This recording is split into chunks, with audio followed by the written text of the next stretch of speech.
Well, good morning, everybody. I'm going to start with a question. Let's have the first picture up, and I want to know if you can tell me what season this is. Oh, there's a hand gone up there really quickly. Autumn. Yes, well done, Sam, thank you. It's autumn. Now, you might think that's a bit of a funny thing for Easter, because it's not that time of year, but who likes autumn? Put your hand up if you like autumn. And what are the kind of things that you like about autumn? Anybody want to say something they like? Oh, yeah, you say something. I like decorating. Oh, you can't think of anything. Okay. What do people like? Well, let's have some pictures.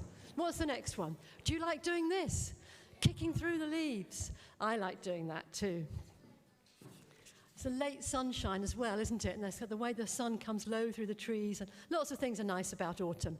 But some people also think that there's something a bit sad about autumn, because the trees lose their leaves, and it looks as if they're dying. They're not dying, they're just going to sleep for the winter. But the reason it's sad is because it's a season that reminds us that nothing lasts forever. Everything changes. But we know that God is different. The Bible tells us that God lasts forever, and he never changes. He always loves us, and the Bible says that his love is eternal. Okay, another question. Who do you think is the most famous king in the Old Testament? Oh, somebody shouted out the answer without the microphone. It was King David. That's right. There's a picture of him. King David. Now, just to make sure we know who we're talking about, who can tell me something about King David? One fact? Anybody want to say a fact about King David or something that he did? Now, look, we've had about 8 weeks looking at sermons about King David. I'm sure somebody knows something. He killed Goliath with stone. He killed Goliath with a stone. That's right. That's one of the things that he did. Anybody want to say anything else? Oh, Emily's got something. Got my clattery shoes on today. He's a shepherd. Oh, he was a shepherd, that's right. Thank you, Emily. So I think we know who we're talking about. We're talking about the same person. Let's see the pictures. Oh, somebody's got something else, yes? He likes to sing. He likes to sing. Yes, he was a musician. And he wrote lots of songs, didn't he? He wrote lots of songs in the book of Psalms. So he killed Goliath to save his people from their enemies. And he killed a lion to save the sheep from being killed. He wrote psalms to give praise to God. And he was born in Bethlehem. And that's also in Bethlehem that he was anointed the king of the Jews. And that's why it was called the city of David. So he was a good and a mighty king, and God made him a promise. God promised him that his throne would last forever. There would always be a member of David's family on the throne ruling Israel. His kingdom would be eternal. But how can that be? Because we've just said that nothing lasts forever. King David died, and this is where he's buried, in Jerusalem. And his descendants died as well. And Israel got ruled by other people, like the Babylonians. And they're the ones who took them into exile. And then they got ruled by other people. Who do you think these people are? Does anybody want to shout out? Romans, that's right. They got ruled by the Romans.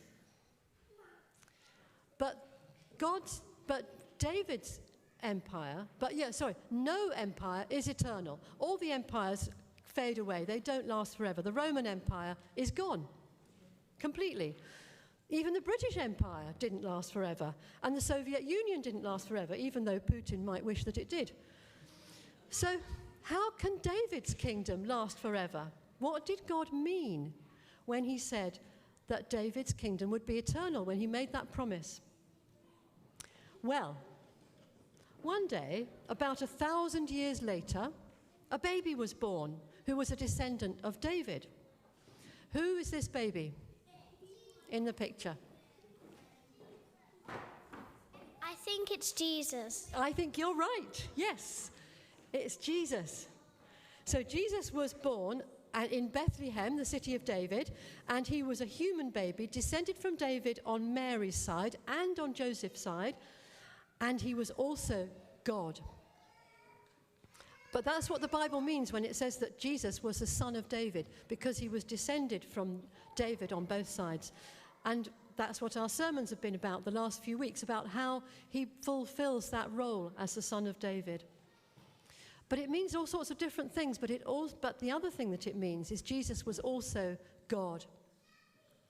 So when God made that promise to David that his kingdom would last forever, he was talking about Jesus. Jesus is the son of David. And when he was on earth, he was starting to build his kingdom. God's promise to David of an eternal throne meant that Jesus would become king and rule forever. And that's what we're celebrating today, isn't it? Easter Day, the day that Jesus rose from the dead and became king of the whole world. Not just king of the Jews like David was, but king of all creation. Because like David, he rescued the world from its enemies. Not just from Goliath, and not even from a fierce lion, but from evil itself. And as Emily said, Jesus is a shepherd as well, like David. And he did that. He rescued us from our enemies because he loves us so much. And once he'd defeated evil, he sat down on his throne in heaven because he's king of the whole world. He proved that he and his love are more powerful than evil. I say that he's more powerful than evil and he's defeated evil. But we do see evil still in the world, don't we? You've only got to watch the news to see that. But we know that ultimately evil won't win. Just like those empires, the Babylonians, the Romans, they lost their power and vanished. And that's what's happening to evil. It can't last forever because its power has been taken away by Jesus' love. He defeated it on the cross, and the resurrection proves that. So that knowledge gives us strength when we face evil. We don't have to let it beat us. It hasn't got the power. Evil can still feel pretty horrible when we feel it in our lives, and it can scare us as well, with war and suffering and even death. But King David said that we never have to be scared, even though we walk through the darkest valley or go through a really horrible time. He says, I won't be scared of evil because God is with me. King David said that. And when Jesus defeated evil, he defeated death as well.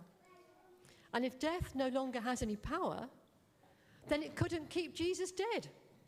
So he came alive again. And now he's come alive, he's never going to die. He's alive forever, and he's king forever. And that's why we have Easter eggs. I wonder who's got something like this at home. Put your hand up if you've got an Easter egg at home. Yeah, well, not everybody, but lots of people have. Me too. All birds lay eggs in spring, and eggs don't come from rabbits, whatever the vicar might tell you. They come from birds. This one is a blackbird's nest. And who can tell me what's inside those eggs? Chicks, that's right. Little tiny, teeny baby birds. And here's one that's just hatched. And when the little chick has grown big enough, it hatches out of the egg and is a new life. So there's a new blackbird life there. And soon they look like this. And then after only 2 weeks from hatching, they look like this. And then they leave the nest and they start learning to fly. Brand new blackbirds. So that wonderful new life comes out of that little round egg. An Easter egg is round, but it's also hollow and dark inside. And that reminds us of the tomb where they put Jesus when he was dead. But then on Easter morning, Jesus broke his way out of the tomb, just like a chick hatching out of an egg. And suddenly, there he was, filled with new life. So we have eggs at Easter to remind us of the new life of the resurrected Jesus and the new life that he gives us when we follow him. And at this time of year, we see new life coming out all around us, don't we? New leaves coming on the trees, and flowers coming up all over the place, and little ducklings in Richmond Park. Who knows what this season's called? Yes. Spring, that's right. This is spring. And it's the opposite of autumn. Death is defeated, and new life is everywhere. Nature is resurrected, full of new life, and that's God using nature, using creation to tell us something about himself. And this is a little glimpse of the new life that Jesus gives because he's king of the whole world. Remember I said that kingdom is eternal. Jesus' kingdom will last forever. Well, all this is just the start. All this new life we see in spring, in nature, in creation, coming back to life, that's just the start. God's kingdom is growing, and we will rise from the dead too, like he did. And we will be with Jesus in his kingdom forever, filled with new life, not just in spring, because the resurrected Jesus is our king. And there he is in that window at the front of the church. This is a detail of that window, Jesus, the king enthroned in heaven. And when his kingdom is fully here, it will last forever, just as God promised King David 3,000 years ago.